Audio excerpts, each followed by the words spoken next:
لیکن کسی ایک بندے کا بھی آپ ثابت نہیں کر سکتے کہ وہ اسلام کو چھوڑ کے واپس ہوا۔ اگر اسلام زبردستی کا دین ہوتا تو ان کو جیسے موقع ملتا وہ گردن چھڑا کے نکل جاتے۔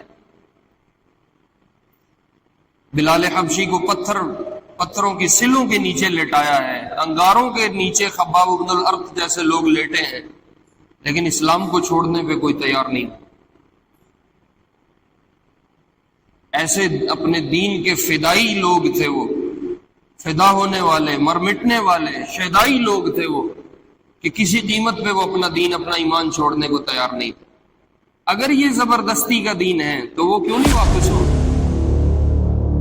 تو آپ نے فرمایا تم سے پچھلی قوموں پہ عذاب اس لیے آئے ہیں کہ جب کوئی کمزور جرم کرتا تھا تو سزا دیتے تھے، اور جب کوئی بڑا آدمی جرم کرتا تھا تو سزا روک لیتے تھے۔ اگر اس بنو مخزوم کی فاطمہ کی جگہ فاطمہ بنت محمد بھی ہوتی تو محمد صلی اللہ علیہ وسلم اس کا ہاتھ کاٹتے۔ یہ ہے برابری۔ تمہاری جان مال کا ذمہ دار اور سرپرست بن کے بیٹھا ہوا ہے، اور تمہاری جان مال کا 100% اختیار لے کے بیٹھا ہوا ہے، تم نے اس کو بادشاہ بنایا ہوا ہے اور اس پہ فخر کرتے ہو۔ ایک ہمارا بھی بادشاہ ہے جس کو ہم نے اپنا بادشاہ بنایا ہے، یعنی امیر المومنین حضرت عمر رضی اللہ عنہ۔ کہا اسے ہم پہ کوئی ترجیح حاصل نہیں ہے، خدا نہ خواستہ چوری کرے گا تو اس کا بھی ہاتھ کٹے گا، زنا سرزد ہوگا تو اس کو بھی درے لگیں گے، ہم پہ ظلم نہیں کر سکتا، اپنے آپ کو پردوں میں نہیں بٹھاتا، اونچے تختوں پہ نہیں بٹھاتا، جہاں ہم بیٹھتے ہیں وہیں بیٹھتا ہے۔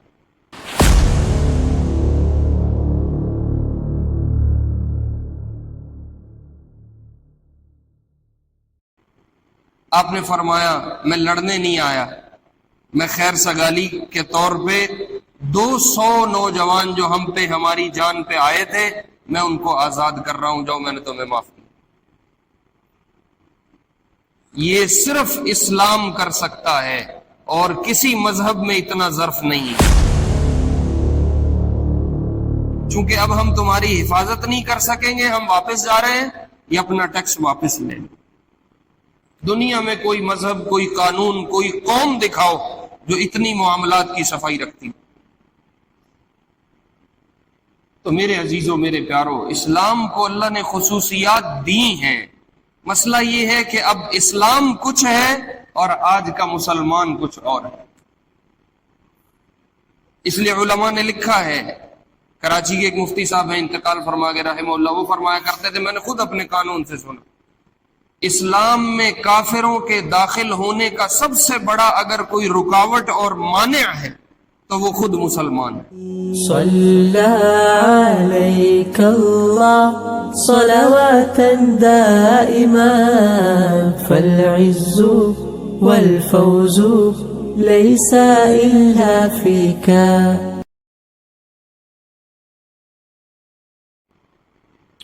گزشتہ جمعہ ایک حدیث کا بیان شروع کیا تھا جس میں حضور علیہ السلام نے ارشاد فرمایا کہ مجھے اللہ کی طرف سے یہ حکم دیا گیا ہے کہ میں لوگوں سے لڑائی کروں، ان سے قتال کروں، یہاں تک کہ یا تو لوگ مارے جائیں گے اور یا پھر وہ کلمہ پڑھنے پہ آ جائیں گے اور نماز بھی پڑھیں گے، زکوٰۃ بھی دیں گے۔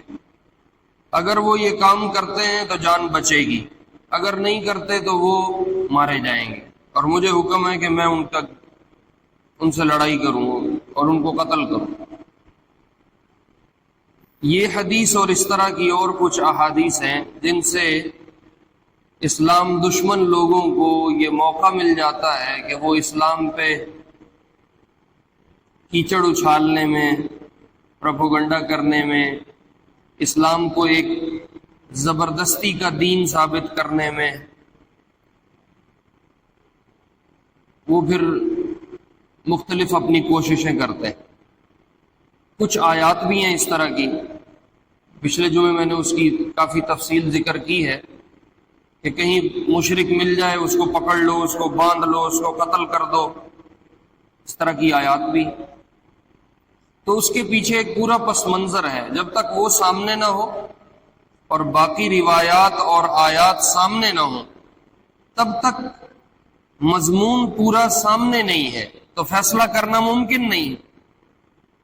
ادھوری بات لے کے اس سے نتیجہ نکال کے سنا دینا، یہ اسلام کے خلاف ایک پروپیگنڈا تو ہو سکتا ہے، لیکن اس سے اسلام کا تعلق کوئی نہیں. تو میں نے پچھلے جمعے آپ سے عرض کیا تھا کہ اسلام تلوار کے زور پہ نہیں پھیلا. اسلام کے پھیلنے کے اسباب کچھ اور ہیں اور وہ تلوار سے مختلف ہے. یہ اسلام دشمن لوگوں نے یہ تاثر دینا شروع کر دیا ہے کہ اسلام تو زبردستی پھیلا ہے اور حضور نے تو تلوار سے زبردستی اسلام کو نافذ کیا. ایسی بات نہیں. اس لیے کہ شرعی لحاظ سے دیکھا جائے تب بھی یہ بات ممکن نہیں. جب اللہ قرآن میں کہہ رہے ہیں من شاء فلیؤمن ومن شاء فلیکفر، چاہتے ہو ایمان لے آؤ، نہیں چاہتے رہو کفر پہ. جب اللہ خود اختیار دے رہے ہیں تو حضور کیسے ڈنڈا اٹھا کے کسی کو زبردستی مسلمان بنائے؟ اسی طرح قرآن میں ان احد من المشرکین استجارک فاجرہ حتی یسمع کلام اللہ، اگر ان مشرکوں میں سے کوئی مشرک آ کے تیرے سے پناہ لیتا ہے تو اس کو پناہ دو.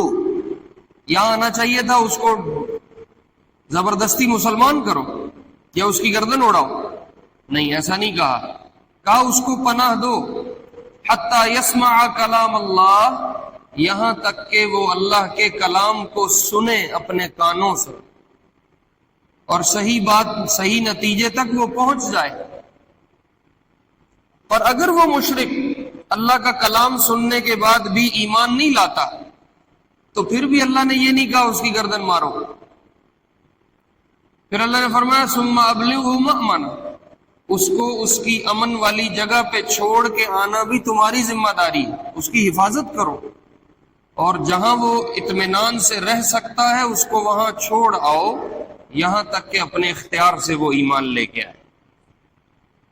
تو اگر اسلام زبردستی کا دین ہو تو مشرکوں کو پناہ دے گا، وہ تو گردنیں اڑائے گا.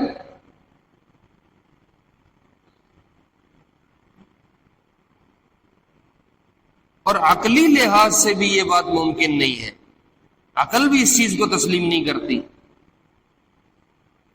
آپ کسی بھی انسان کو زبردستی کوئی چیز نہیں منا سکتے. انسان کو اللہ نے عقل شعور دیا ہے، وہ کسی چیز کا فیصلہ اپنے دل دماغ سے کرتا ہے.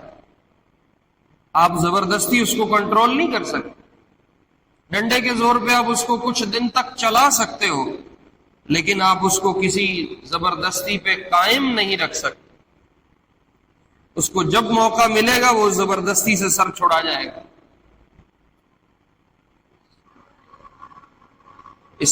اللہ نے انسان کو آزاد پیدا کیا ہے اور اس کو عقل شعور دیا ہے. وہ کسی بات کو پہلے پرکھتا ہے، سمجھتا ہے، سیکھتا ہے. جب اس کے نفع نقصان اس کے سامنے آ جاتے ہیں پھر اپنے دل سے، اپنے دماغ سے نتائج کو سامنے رکھ کے کسی چیز کا فیصلہ کرتا ہے. ڈنڈے کے زور پہ اسلام چل ہی نہیں سکتا. یہی تو وجہ ہے کہ وہ لوگ جو اسلام لے کے آئے شروع میں ان کو کافروں نے کتنا مارا پیٹا،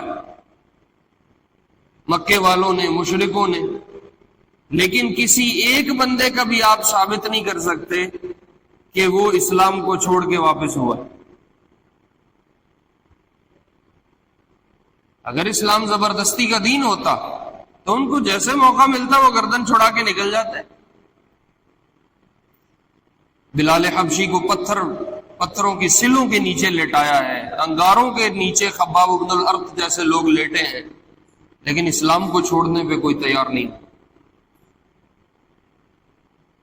ایسے اپنے دین کے فدائی لوگ تھے، وہ فدا ہونے والے، مر مٹنے والے شہدائی لوگ تھے وہ، کہ کسی قیمت پہ وہ اپنا دین، اپنا ایمان چھوڑنے کو تیار نہیں تھے. اگر یہ زبردستی کا دین ہے تو وہ کیوں نہیں واپس ہو؟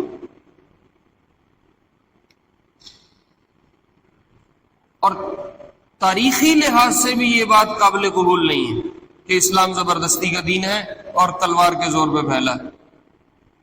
حضور علیہ السلام نبوت ملنے کے بعد 13 سال مکے میں رہے اور مکے میں آپ نے ایک دن تلوار نہیں اٹھائی، تو مکے میں جتنے لوگ مسلمان ہوئے ہیں وہ ڈنڈے کے زور پہ ہوئے۔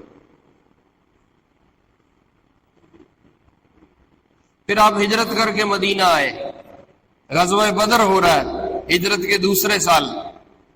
یہ جو ہجرت کے 2 سال ہیں اس میں کوئی تلوار نہیں چلی، اور بدر میں کتنے لوگوں نے شرکت کی ہے؟ 313 افراد۔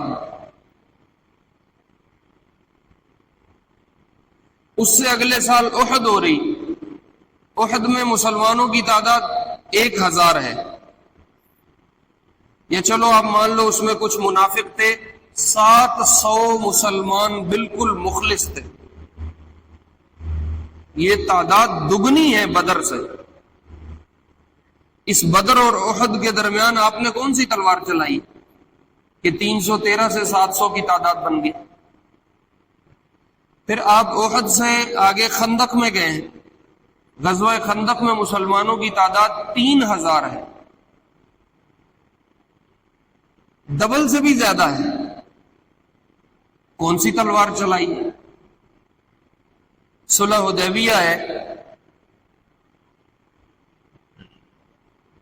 خیبر ہے، فتح مکہ ہے، ہزاروں لوگ بڑھتے جا رہے ہیں، بڑھتے جا رہے ہیں، بڑھتے جا رہے ہیں۔ اس درمیان کون سی تلوار چل رہی؟ زبردستی کا دین ہو تو پھر تو ایک چیز نافذ ہو گئی، اب جو کلمہ پڑھے مسلمان نہیں پڑھتا گردن اڑاؤ، ایسا نہیں ہے۔ صرف تلوار وہاں اٹھی ہے جہاں رکاوٹ تھی اور اس کو ہٹانے کے لیے تلوار کے سوا چارہ نہیں تھا، ورنہ اسلام ترغیب سے آیا ہے۔ اسلام کہتا ہے اپنی بات رکھ دو، قبول کرتے ہیں اچھی بات ہے، نہیں قبول کرتے تو ان کے اختیار پہ چھوڑ دو۔ تلوار کے زور پہ دین نہیں آتا۔ اسلام زبردستی کا دین نہیں ہے، کسی کو مجبور نہیں کرتا اسلام۔ اسلام میں ایسی صفات ہیں جو لوگوں کو اپنی طرف کھینچتی گئیں اور لوگ دھڑا دھڑ اسلام قبول کرتے گئے اور ان کی تعداد بڑھتی گئی۔ وہ صفات کیا ہیں؟ اس میں جو سب سے بڑی صفت ہے اسلام کی قبولیت کی کہ لوگوں نے اسے قبول کیا ہے، وہ یہ ہے کہ بطور مذہب کے اسلام میں تمام انسانوں کو برابری حاصل ہے، آپس میں رہن سہن رکھتے ہوئے، نہ کوئی اونچا ہے نہ کوئی نیچا ہے، سب برابر ہے۔ یہ دنیا میں صرف مذہب اسلام میں ہے، ورنہ ہر مذہب میں اونچ بھی ہے نیچ بھی۔ ہمارا ہندوستان ہے، ہم ہندوؤں سے ہم لوگ آئے ہیں، آگے نکلے ہیں، اللہ نے ہمیں ایمان دے دیا، اسلام دے دیا۔ آپ ہندوازم لے لو، ہندوؤں میں برہمن ہیں اور ہندوؤں میں شودر ہیں۔ برہمن اپنے آپ کو اونچی ذات سمجھتے ہیں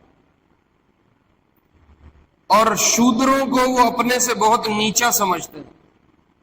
آپ ہندوستان کی تاریخ پڑھو، کتنے شودر صرف اس وجہ سے مسلمان ہوئے کہ ہم جتنے مرضی اچھے ہو جائیں ہم کبھی بھی برہمنوں کو برابر نہیں ہو سکتے۔ اسلام نے ہمیں یہ خوبصورتی دی ہے کہ ہم مسلمان ہوتے ہی سید ہوں، سردار ہوں یا غلام ہوں، ہم سب کیا ہیں؟ برابر۔ عیسائی گرجوں میں چلے جاؤ، امیروں کے بیٹھنے کی جگہ الگ ہے، غریبوں کی بیٹھنے کی جگہ اور بینچ الگ ہے۔ بعض دفعہ گرجوں میں وہ غریبوں کو نیچے فرش پہ بٹھا دیتا ہے۔ یہ انسانیت میں برابری اور آپس کی مساوات اور ہر طرح کی اونچ نیچ کو مذہب اسلام نے ختم کیا ہے۔ یہ ایسی خوبصورتی تھی کہ جب یہ لوگوں میں آئی تو لوگوں نے اس کو ایسے قبول کیا، ہاتھوں ہاتھ لیا۔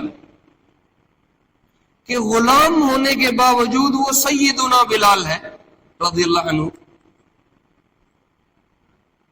ذات کے حبشی غلام، بکتے بکاتے مدینہ آئے ہیں، رنگ کے کالے ہیں، باپ دادے سے اوپر نسبت کوئی نہیں جانتا،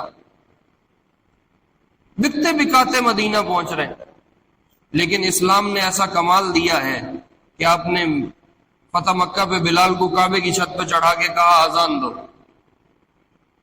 اور حضرت عمر جیسا سردار حضرت بلال کو سیدنا بلال کہتا رضی اللہ۔ تو یہ اسلام نے ایک خصوصیت دی ہے کہ اس مذہب پہ آنے کے بعد سارے انسان برابر ہیں، کسی کو کوئی امتیاز حاصل نہیں۔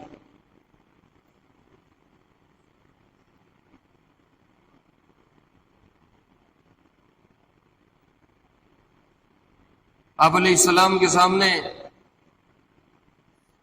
قریش کی ایک خاتون ہے فاطمہ بنو مخزوم، قریش کی ایک شاخ ہے فاطمہ مخزومیہ، ان کی چوری کی بات آئی تو آپ نے کہا حد جاری کرو، چوری کی حد ہے، ہاتھ کٹتا ہے۔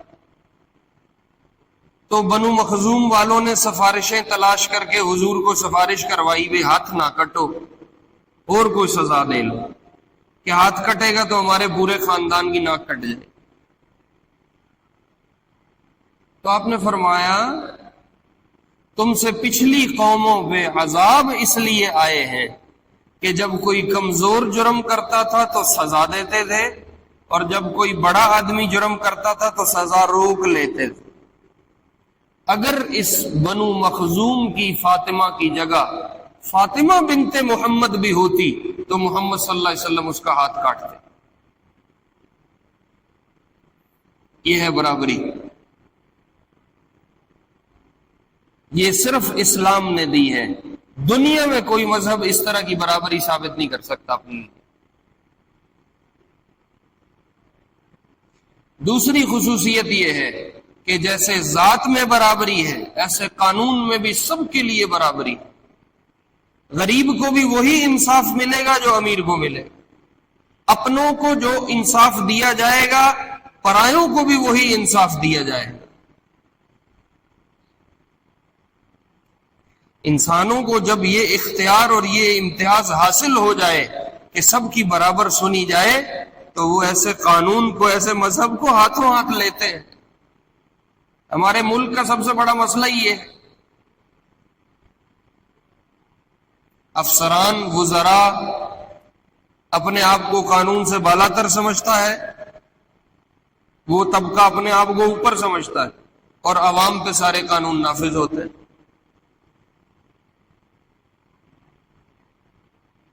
اور اسلام نے قانون میں برابری ایسی رکھی ہے کہ انصاف ملے گا تو نیچے والے طبقے کو بھی ملے گا، اور اگر نہیں ہے تو پھر اوپر والے کے لیے بھی نہیں۔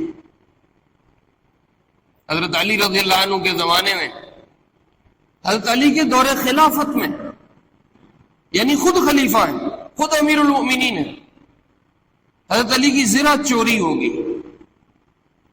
زرہ لوہے کا لباس ہوتا ہے، وہ تلوار یا تیر چلانے والے لوگ جو جنگ میں شرکت کرنے والے ہوتے ہیں وہ اپنے اوپر اپنے جسم پہ پہنتے ہیں مخالف کے حملے سے بچنے کے لیے۔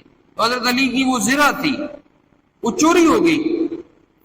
کچھ دنوں بعد حضرت علی نے ایک یہودی کو دیکھا کہ اس کے جسم پہ وہ زرہ ہے۔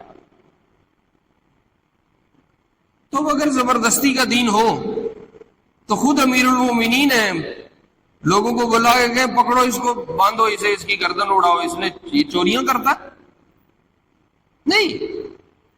حضرت علی نے اس وقت قاضی شریح تھے جو اسلامی مملکت اور ریاست کے قاضی تھے، حضرت علی نے ان کے پاس اپنا مقدمہ بھیجا کہ یہ میری زرہ ہے اور یہ چوری ہو گئی تھی اور میں نے اس یہودی پہ دیکھی ہے، آپ بلا کے اس کی تحقیق تفتیش کریں۔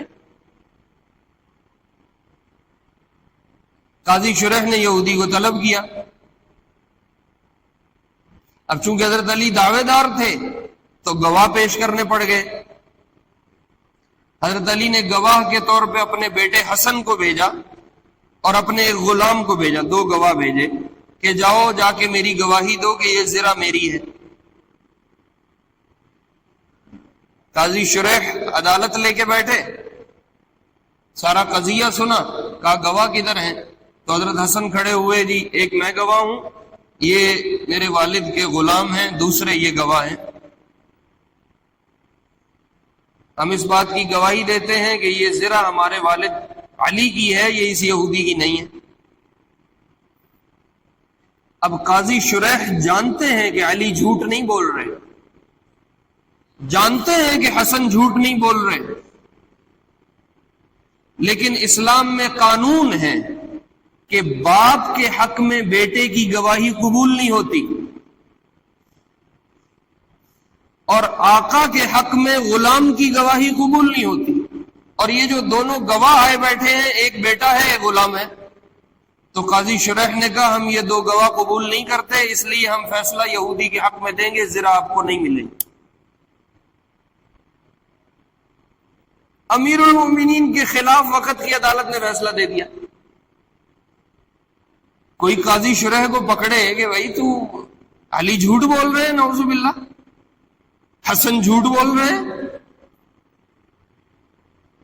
لیکن یہ اسلام کی عدالت ہے، اس کے قوانین ہیں، اس کے ضوابط ہیں، سب کے لیے برابر قانون رکھتا ہے۔ قاضی شریح نے کہا زرہ یہودی کے پاس رہے گی۔ اس نے جب اسلام کی یہ برابری دیکھی تو اس نے کہا اشہد ان لا الہ الا اللہ وان محمد عبدہ، مسلمان ہو گیا، زرہ بھی واپس کر دو، اور اعتراف کیا کہ میرے پاس یہ چوری سے آئی تھی۔ تو اسلام کی لوگوں میں قبولیت کے کچھ اسباب ہیں۔ معاذ بن جبل نے رضی اللہ عنہ شہنشاہ روم کے دربار میں جا کے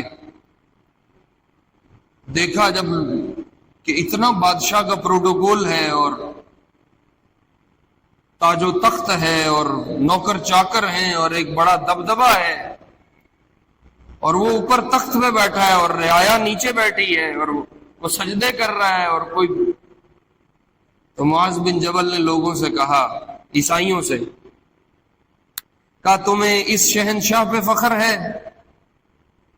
جو تمہاری جان مال کا ذمہ دار اور سرپرست بن کے بیٹھا ہوا ہے اور تمہاری جان مال کا 100% اختیار لے کے بیٹھا ہوا ہے، تم نے اس کو بادشاہ بنایا ہوا ہے اور اس پہ فخر کرتے ہو؟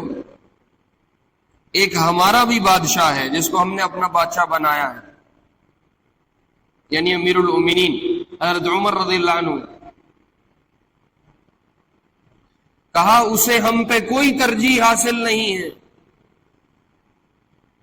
خدا نہ خواستہ چوری کرے گا تو اس کا بھی ہاتھ کٹے گا، زنا سرزد ہوگا تو اس کو بھی درے لگیں گے، ہم پہ ظلم نہیں کر سکتا، اپنے آپ کو پردوں میں نہیں بٹھاتا، اونچے تختوں پہ نہیں بٹھاتا، جہاں ہم بیٹھتے ہیں وہیں بیٹھتا ہے۔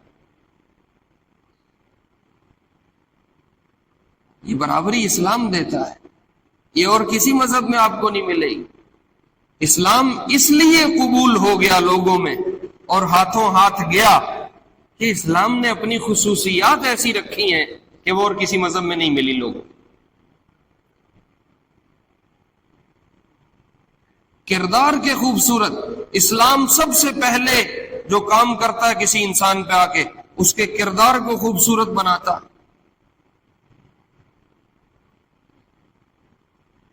جب یہ عیسائی شکست کھا کے دمشق سے بھاگے اور ہرقل کے پاس جا کے پناہ لی تو مدد مانگی کہ ہماری مدد کرو، مسلمانوں نے ہمیں تباہ کر کے رکھ دیا، تو اس نے نا عیسائی لشکر کے بڑے بڑے جو ذمہ دار لوگ تھے، دانشور تھے، ان کو اکٹھا کیا بادشاہ نے، ہرقل نے، روم کا بادشاہ ہے۔ اس نے کہا میری بات سنو، یہ جو عرب ہیں جن سے تم مار کھا کے آ رہے ہو، نہ ان کی تعداد زیادہ ہے نہ ان کا اسلحہ زیادہ ہے تم سے، ان کا سر و سامان تم سے تھوڑا ہے، تم کیوں مار کھا رہے ہو اور وہ کیوں فتح پاتے جا رہے ہیں؟ تو وہ سب شرمندگی سے سر جھکا گئے کہ بات واقعی حقیقت ہے، عرب تھوڑے تھے، عیسائی بہت زیادہ تھے، مسلمانوں کی تعداد مقابلے میں تھوڑی ہے۔ تو ایک بابا کھڑا ہوا، اس بابے نے کھڑے ہو کے کہا بادشاہ سلامت، میری بات سنو، میں تمہیں بتاتا ہوں کہ وہ تھوڑے ہو کے بھی ہم پہ غالب کیوں آتے ہیں۔ کہا بتاؤ۔ کا وجہ یہ ہے کہ یہ عرب جو کلمہ لے کے اٹھے ہیں، ان کا کلمہ ان کو اتنا خوبصورت انسان بنا دیتا ہے کہ یہ رات کے تہجد گزار ہیں اور دن کے روزے دار ہیں، ایک دوسرے کے لیے برابر ہیں، کوئی کسی پہ ظلم نہیں کرتا۔ اور مقابلے پہ ہم ہیں، ہم شرابیں پیتے ہیں، ہم زنا کرتے ہیں، ہم وعدہ خلافی کرتے ہیں، ہم ایک دوسرے پہ ظلم کرتے ہیں، ہم ایک دوسرے کا مال ہڑپ کرتے ہیں، اس لیے ہم کبھی بھی ان کے مقابلے پہ کھڑے نہیں ہو سکتے۔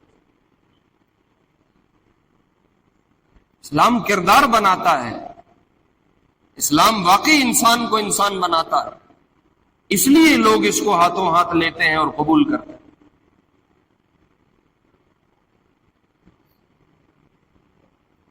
پھر اسلام میں معافی کا مزاج ہے، نرمی کا مزاج ہے، جرم معاف ہوتے ہیں۔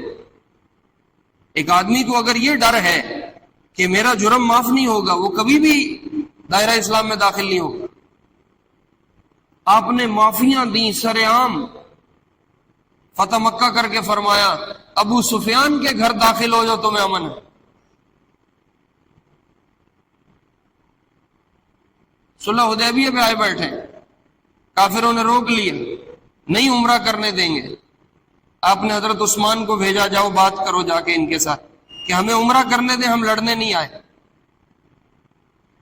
حضرت عثمان مکے بات کرنے گئے ہوئے ہیں اور حضور لشکر لے کے باہر بیٹھے ہیں، انتظار کر رہے ہیں اجازت ملے تو ہم عمرہ کریں۔ 200 نوجوان خالد بن ولید لے کے آئے، مسلمانوں پہ حملہ کرتے ہیں، ان کو معلوم نہیں ہے کہ ہم آ رہے ہیں، اور مسلمانوں کو نقصان پہنچاتے ہیں۔ اللہ کی شان، صحابہ کو اطلاع ہو گئی، خالد بن ولید سمیت 200 نوجوانوں کے گرفتار ہو گئے اور حضور کے پاس آ گئے۔ اب آپ چاہتے تو مشقیں کسوا کے ان کی گردنیں اترواتے، آپ ٹانگیں توڑوا دیتے ان کی۔ آپ نے فرمایا میں لڑنے نہیں آیا، میں خیر سگالی کے طور پہ 200 نوجوان جو ہم پہ ہماری جان پہ آئے تھے، میں ان کو آزاد کر رہا ہوں، جاؤ میں نے تمہیں معاف کیا۔ یہ صرف اسلام کر سکتا ہے اور کسی مذہب میں اتنا ظرف نہیں ہے، اور کسی مذہب میں اتنا ظرف نہیں ہے۔ اور ایک اور سبب بیان کر کے پھر سنتیں پڑھتے ہیں، میں مختصر کر رہا ہوں۔ ایک بہت بڑا کمال اور خوبصورتی اسلام کی میرے عزیزو معاملات کی صفائی ہے۔ اب چن چن کے وہ مزاج اور وہ خصوصیات جو ہمیں اسلام نے دی تھی، ہم نے ان کو خود ختم کیا ہے، اس لیے اب کافر اسلام میں آنے کو تیار نہیں ہے۔ اس لیے اب مسلمانوں کا دین دنیا میں قبول نہیں رہا۔ اس کے پیچھے جو سب سے بڑا قصوروار ہے وہ خود مسلمان ہے، ورنہ جب تک مسلمان اپنے دین پہ رہا ہے، اپنی صفات پہ رہا ہے، کافر دھڑا دھڑ اسلام میں داخل ہوئے۔ معاملات کی صفائی، مالی معاملات، معاشرتی معاملات بالکل صاف ستھرے۔ ابو عبیدہ بن جراح رضی اللہ عنہ دمشق میں عیسائیوں سے جزیہ وصول کرتے تھے، کسی وجہ سے اپنا ٹھکانہ چھوڑ کے واپس جانا پڑا۔ جزیہ وصول کر چکے ہیں پورے 1 سال کے لیے، لاکھوں دینار ہیں جمع ہو چکے ہیں، اب اپنا وہ شہر چھوڑ کے واپس جا رہے ہیں سارے مسلمان۔ پیچھے امیر المؤمنین کا آرڈر آ گیا، وہ جنگی مصلحتیں تھیں، واپس بلا لیا۔ ابو عبیدہ نے شہر کے عیسائی جمع کیے اور ان سے کہا میں نے تم سے جزیہ اس لیے لیا تھا کہ اسلام کافروں سے جزیہ وصول کرتا ہے اور پھر مسلمانوں کے ذمے ہیں کہ اپنی ریاست میں رہنے والے کافروں کی حفاظت کریں۔ اس حفاظت کے بدلے کے طور پہ ہم تم سے جزیہ لیتے ہیں. اب ہم کسی اپنی وجہ سے واپس جا رہے ہیں اور ہم تمہاری حفاظت نہیں کر سکیں گے، اس لیے جتنا جزیہ ہم نے تم سے وصول کیا ہے یہ اپنا واپس لے لو. لاکھوں دینار جو وصول ہو چکے ہیں واپس کر دیے اور کہا جس وجہ سے ہم تم سے یہ ٹیکس لے رہے تھے، چونکہ اب ہم تمہاری حفاظت نہیں کر سکیں گے، ہم واپس جا رہے ہیں، یہ اپنا ٹیکس واپس لے لیں. دنیا میں کوئی مذہب، کوئی قانون، کوئی قوم دکھاؤ جو اتنی معاملات کی صفائی رکھتی. تو میرے عزیزوں، میرے پیارو، اسلام کو اللہ نے خصوصیات دی ہیں. مسئلہ یہ ہے کہ اب اسلام کچھ ہے اور آج کا مسلمان کچھ اور ہے. اس لیے علماء نے لکھا ہے، کراچی کے ایک مفتی صاحب ہیں، انتقال فرما گئے رحمہ اللہ، وہ فرمایا کرتے تھے، میں نے خود اپنے قانون سے سنا، اسلام میں کافروں کے داخل ہونے کا سب سے بڑا اگر کوئی رکاوٹ اور مانع ہے تو وہ خود مسلمان ہے. ہم خود اسلام کے دروازے پہ بچھو کی طرح اپنا ڈنگ لے کے کھڑے ہیں کہ کوئی کافر اندر نہ آ جائے.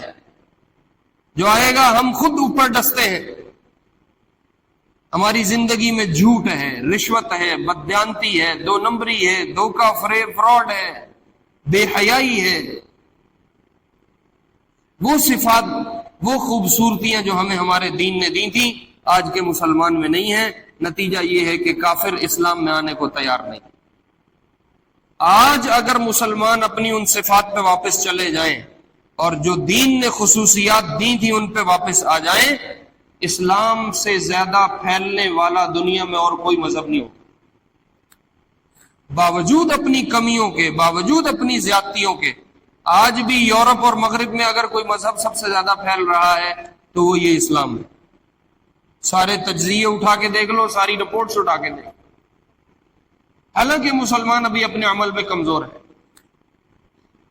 اللہ رب العزت ہمیں اپنے دین کا مزاج لینے کی، اس پہ سمجھنے کی، اس پہ عمل کرنے کی توفیق نصیب فرمائے.